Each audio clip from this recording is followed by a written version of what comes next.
नमस्कार मित्रांनो, चला तर आपण एक रेसिपी करू। अर्धा पाव आहे म्हणजे 250 ग्राम अद्रक घेतलेला आहे। मी स्वच्छ पाण्याने धुतलेला आहे। ह्याच्यावरची साल आता आपल्याला काढून घ्यायची आहे, पूर्ण साल काढायची। तर काढते आता साल। तर इथे मी 1 पाव लसूण पूर्ण साल काढून घेतलेली आहे लसणावरची। तर याला मी 250 ग्राम अद्रक वापरत आहे। हे 1 पाव आहे।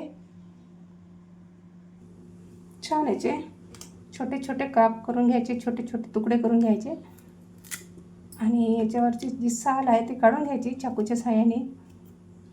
जे मध्ये भागी जे भाग असतो त्याच्यामध्ये पण माती वगैरे असते ते पण काढून घ्यायची, छान स्वच्छ करायचं।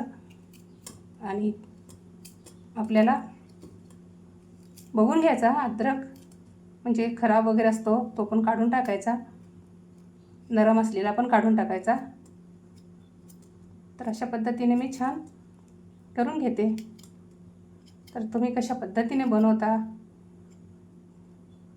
अद्रक पेस्ट ते नक्कीच कमेंट्समध्ये सांगा। आणि मी केले तर ते तुम्हाला त्याच्यामध्ये आणखी काही बदल पाहिजे होता का, हवा पाहिजे होता का, बदल हवा होता का, तर बघा अशा पद्धतीने काढून घेता। वरची साल आहे ती पूर्ण काढून घेतली आणि छान आहे ना कपडाने पुसून घेतला आहे कोरडं। तर ही साल आहे बघा। तर ही आहे ना आपल्याला चहामध्ये पण आपण वापरू शकतो।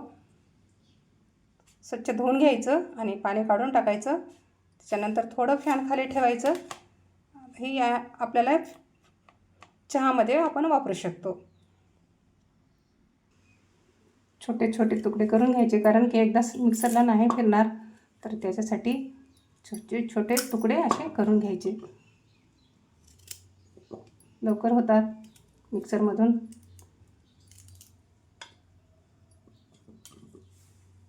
तर चला आपण मिक्सरकडे वळूया। मी छोटं जार घेतलं आहे मिक्सरचं, त्याच्यामध्येच घालून घेते।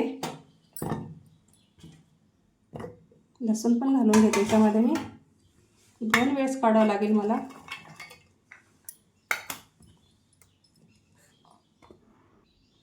आणि याच्यामध्ये थोडं तेल टाकून घेते आणि थोडा मी कढीपत्त्याचा वापर करता इथे। तुम्हाला जर पसंत नसलं तर तुम्ही स्किप करू शकता, कारण की नंतर आपण फोडणीमध्ये घालायच्या ऐवजी आपण अशा पद्धतीने वापरू शकतो। आणि थोडी हळद टाकत आहे मी, कारण की हा टिकण्याला थोडं मदत करेल म्हणून हळद टाकलेली आहे मी। तर आता मिक्सीला धरून आणते। तर बघू शकता अशा पद्धतीने मी मिक्सरला वाटून घेतलेलं आहे। जास्त बारीक नाही केलेलं आहे, थोडं भरडच ठेवलेलं आहे। तर बघू शकता प्लेटमध्ये काढून घेते आणि परत एकदा सर्व आहे तर मिक्स करून घेते। कोणत्या भाजीला, कोणत्या भाताला, मसाला भात असू द्या, भाजी असू दे, कशाला पण कामी येतो। तर नक्कीच बनवा मी सांगितल्याप्रमाणे। आणि तेल पण घालून घेते याच्यामध्ये, थोडी हळद टाकून घेते। रोज रोज वाटून घेण्यापेक्षा अशा पद्धतीने आपण जर बनवून ठेवलं पावसाळ्यामध्ये तर 2-3 महिने आपल्याला छान राहू शकते। तर हा पण त्याच पद्धतीने मी वाटून आणलेला आहे। हे पण प्लेटमध्ये काढून घेते। सर्व एकदा मिक्स करून आपल्याला डब्यामध्ये भरून ठेवायचं। अशा पद्धतीने बनवून ठेवा, सगळ्यालाच कामं येणार, भाजीला, वरणाला किंवा मसाला भात,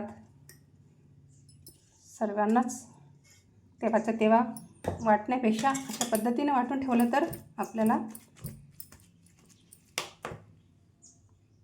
अद्रक लसूण पेस्ट सर्वच बनवतात, पण ही वेगळी पद्धत आहे। तर कशी वाटली ही पद्धत तुम्हाला नक्कीच सांगा। थोडं मी नंतर आणखीन एकदा थोडं तेल घातलेलं आहे, छान एकदा मिक्स करून घेते। याच्यामध्ये तुम्ही थोडं मीठ पण टाकू शकता, कारण की जास्त दिवस टिकेल, पण मीठ नाही टाकलं मी। तर ही रेसिपी तुम्हाला कशी वाटली नक्कीच कॉमेंट्समध्ये सांगायला विसरू नका. खूप वेगळ्या पद्धतीनं बनवलं आहे मी हे वाटण, अद्रक लसूण पेस्ट. तर इथे मी प्लास्टिकचा डबा वापर करत आहे. याच्यामध्ये आपल्याला पॅक करून ठेवून द्यायचं आहे. मिक्सरमध्ये वाटल्यानंतर फ्रीजमध्ये ठेवायचं आहे. तर कशी वाटली ही रेसिपी नक्कीच कमेंट्समध्ये सांगायला विसरू नका. परत भेटूत आपण नवीन रेसिपीसह नवीन व्हिडिओमध्ये. मस्त खा, स्वस्त राहा, स्वतःची काळजी घ्या. असा पेस्ट बनवून ठेवा, 2-3 महिने साठवून ठेवा आणि व्हिडिओ पूर्ण बघा. बघितल्याबद्दल आपले खूप खूप धन्यवाद.